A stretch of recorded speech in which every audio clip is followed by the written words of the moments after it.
नमस्कार दोस्तों, स्वागत है आपके अपने YouTube चैनल वीके सर मस्ती में। आज की इस वीडियो में हम लोग जानेंगे, थंबनेल पर आप लोग पढ़े होंगे कि दाखिल खारिज को लेकर यानी कि म्यूटेशन को लेकर एक बहुत बड़ी खुशखबरी आ चुका है।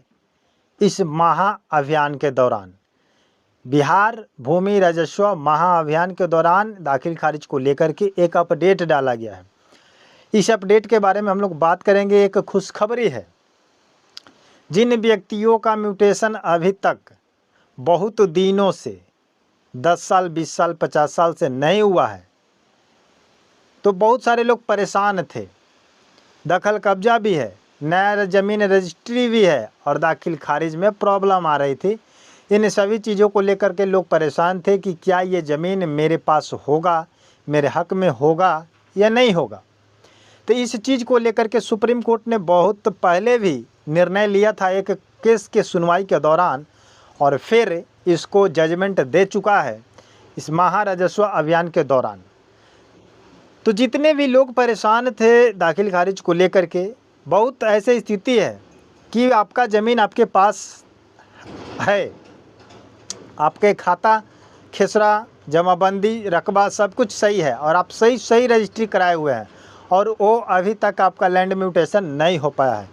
बहुत ज़मीन ऐसा है जिसका ज़मीन का जमाबंदी दादा परदादा के नाम से चले आ रहा है और सभी लोग आपस में बंटवारा करके उसको उपयोग में कर रखे हैं, लेकिन अभी तक उसका म्यूटेशन नहीं हो पाया, दाखिल खारिज नहीं हो पाया है। तो ऐसे स्थिति में लोग परेशान हैं कि करें तो क्या करें, आखिर क्या प्रॉब्लम है कि मेरा म्यूटेशन नहीं हो पा रहा है। तो यहाँ पर कुछ प्रॉब्लम होता भी है और कुछ नहीं भी होता है। कुछ प्रॉब्लम नया इशू टाइप से बनाया भी जाता है सीओ के माध्यम से, कर्मचारी के माध्यम से, समझ रहे हैं कि नहीं। तो इन सभी चीज़ों को लेकर के हम लोग उपस्थित हुए हैं ताकि आपको क्लियर कर दे, आपको सुझाव दे दे जो भी अपडेट आ चुका है। चलिए, वीडियो को स्टार्ट करने से पहले हम आपसे हाथ जोड़ के रिक्वेस्ट करेंगे कि आप हमारे चैनल पर अगर पहली बार देख रहे हैं, पहली बार मेरे वीडियो को सुन रहे हैं, तो आप मेरे चैनल को सब्सक्राइब करके बेल आइकन को प्रेस कर लीजिएगा, ताकि जितने भी लेटेस्ट अपडेट आएंगे वीडियो के माध्यम से सबसे पहले नोटिफिकेशन आप तक चला जाएगा। और वीडियो को इतना लाइक कर दीजिएगा ताकि सभी लोगों को पता चले जाए और मुझे खुशी मिले, मोटिवेशन मिले। उसके बाद इस वीडियो को शेयर कर दीजिएगा जिन व्यक्तियों को अभी तक परेशानी आ रही है म्यूटेशन को लेकर के। ठीक है, चलिए बात करते हैं इस वीडियो को कि सुप्रीम कोर्ट के माध्यम से जो जजमेंट दिया गया था, एक बहुत पहले दिया गया था। क्या दिया गया था? उसमें सुनवाई के दौरान ये बताया था कि अगर मान लीजिए कि कोई ज़मीन आप खरीदे हैं, किसी व्यक्ति से आप परचेज किए हैं, चाहे जितना उससे कोई प्रॉब्लम नहीं किए हैं, तो ऐसी स्थिति में अगर आप लैंड म्यूटेशन अगर नहीं कराते हैं तो क्या उसका अधिकार आपको मिलता है या नहीं।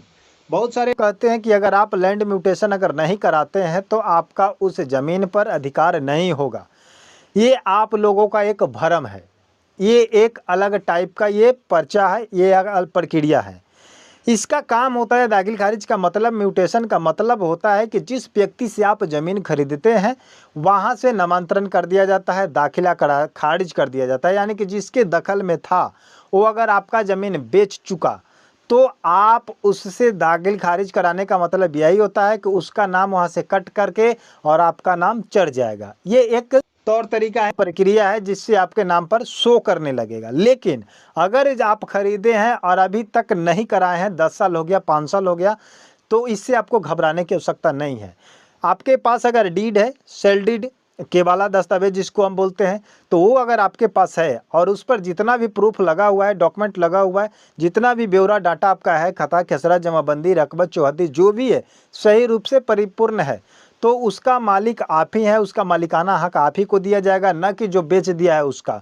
अगर वो कोर्ट में अगर बेचने भी जाता है तो वहाँ पर ऑनलाइन के माध्यम से शो करेगा। अगर नहीं भी कर रहा है, डिजिटल ज़माना मान लीजिए कि अभी नहीं आया, एक बात कर रहे हैं, लेकिन अभी तो आ चुका है, तो वहाँ पर अगर वो बेच कर चला भी जाता है किसी थर्ड पार्टी को, सेकंड पार्टी को, और आप फर्स्ट पार्टी हैं, तो वहाँ पर कोई परेशानी नहीं होगा। जब होगा दखल आपका फर्स्ट परचेज करने वाला व्यक्ति का होगा, क्योंकि सेकंड और थर्ड वाला अगर आता भी है तो उसका दस्तावेज से सन देखा जाएगा कि कौन सबसे पहले किसका रजिस्ट्री हुआ है।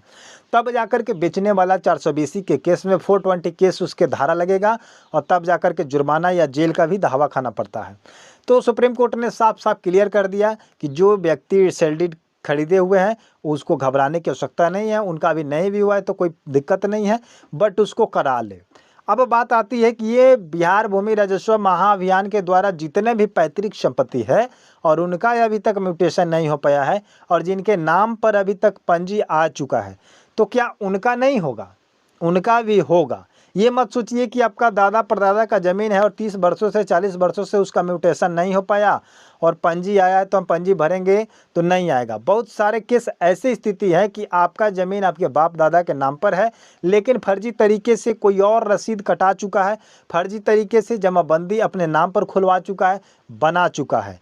तो क्या इस स्थिति में पंजी आपको भरना चाहिए या नहीं भरना चाहिए? आपको पता है कि मेरा ज़मीन है और फर्जी तरीके से किसी और ने दखल कब्जा करके उसका रसीद और उसका जमाबंदी अपने नाम करवा लिया है सीओ के माध्यम से। सीओ का मतलब होता है सर्किल ऑफिसर, यानी कि क्षेत्र का ऑफिसर होता है, ठीक है।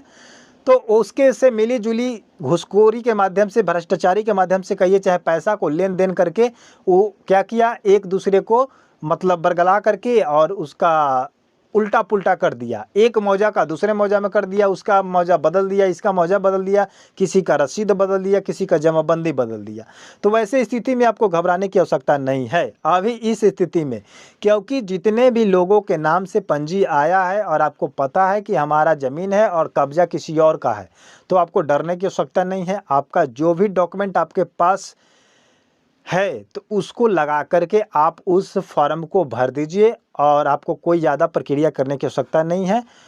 और जो फर्जी तरीके से करेगा, यानी कि आप अपना फुल डिटेल दीजिएगा, जितना आपका वंशावली है, बंटवारानामा है, खतियान है, केवालाधारी है, सब कुछ अटैच करके उसमें आपको लगा देना है। जो फर्जी तरीके से किया है उसका वहाँ से नाम क्या हो जाएगा, हट जाएगा।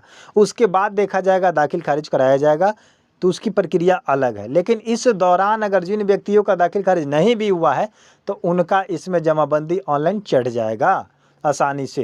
काहे कि बहुत सारे लोगों का परेशानी ये था, बहुत सारे लोग प्रश्न भी कर रहे थे कि ये बताइए कि जिन व्यक्तियों का दाखिल खारिज नहीं हुआ है तो उनका पंजी भरेंगे तो क्या उनके नाम पर होगा या नहीं होगा? 100% होगा, इससे आपको घबराने की आवश्यकता नहीं है। ये सुप्रीम कोर्ट का आदेश है। आपके पास अगर खतियान है, केवाला है, दस्तावेज है या कोई रसीद भी है तो उससे आप अपना मालिकाना हक ले सकते हैं। दाखिल खारिज की बात की प्रक्रिया है, आप उसमें करा सकते हैं। पूरे लैंड सर्वे में दाखिल खारिज का खोज कहीं नहीं है कि आप इस ज़मीन का म्यूटेशन कराए हैं या नहीं है।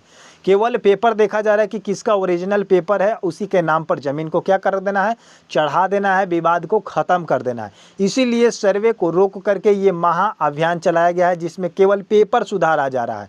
इसमें ये आप लोग मत समझिएगा कि इससे कुछ ज़्यादा आपका नुकसान हो जाएगा। यानी कि इस पेपर को क्यों भेजा गया है आपके घर? इस पेपर को इसीलिए भेजा गया है कि पहले के ज़माना में हाथों से कर्मचारी क्या करता था, अपने रसीद को काटता था, किसी पेपर को भरता था जिसमें कुछ उल्टा पुल्टा भी चढ़ जाता था, गलती भी चढ़ जाता था। 46 के जगह पर 36 भी कर दिया है लोग, 46 के जगह पर 96 भी कर दिया गया है। तो इसी चीज़ को जब मिलान किया गया सर्वे के दौरान तो त्रुटि पाया गया। उसी त्रुटि को सुधार करने के लिए सर्वे को रोक करके बोला गया कि अब एक महाअभियान चलाया जाएगा और घर टू घर भेज करके इस फॉर्म को पहले सुधारा जाएगा, जमाबंदी जिसका है उसके ऑनलाइन किया जाएगा, खाता खेसरा को सुधारा जाएगा, उसके बाद सर्वे का काम किया जाएगा जिससे आसानी होगा करने में, क्योंकि ओरिजिनल ऑनलाइन से देखा जाएगा, ओरिजिनल पेपर को मिलाया जाएगा, उसके बाद उस ज़मीन को क्या किया जाएगा, मापी करके सर्वे का एक मानचित्र तैयार किया जाएगा। इसीलिए इस महाअभियान को चलाया जा रहा है। तो इससे आप लोगों को क्या सीख मिलता है? आप लोगों को घबराने की आवश्यकता नहीं है कि दाखिल खारिज कोई बड़ा इशू नहीं है जिसको लेकर के आप परेशान हैं। आपके पास कागजात है, डीड है, सेल है, खतियान है, जिसको लेकर के आप आराम से रहिए, उसको भरिए, आपके नाम से आ चुका है। जो फर्जी तरीक़ा से किया है वो फर्जी तरीके से हट भी जाएगा। समझ रहे हैं कि नहीं? तो ये था आपका अपडेट। इस अपडेट को आप इतना शेयर कीजिए ताकि सभी लोगों के पास चला जाए जितने भी लोग परेशान हैं म्यूटेशन को लेकर के। फेसबुक, ट्विटर, इंस्टाग्राम सभी जगह, व्हाट्सएप पर सभी जगह पर शेयर कीजिए। आप अपने हित, दोस्त लोग, अपने गांव सभी जगहों पर, ताकि सभी लोगों को पता चले। आप अपने व्हाट्सएप ग्रुप में डाल दीजिए ताकि सभी लोगों को पता चल जाए कि आखिर करना क्या है और क्या नोटिस आ चुका है। मिलते हैं नए वीडियो के साथ, नए अपडेट के साथ। तब तक के लिए जय हिंद, जय भारत।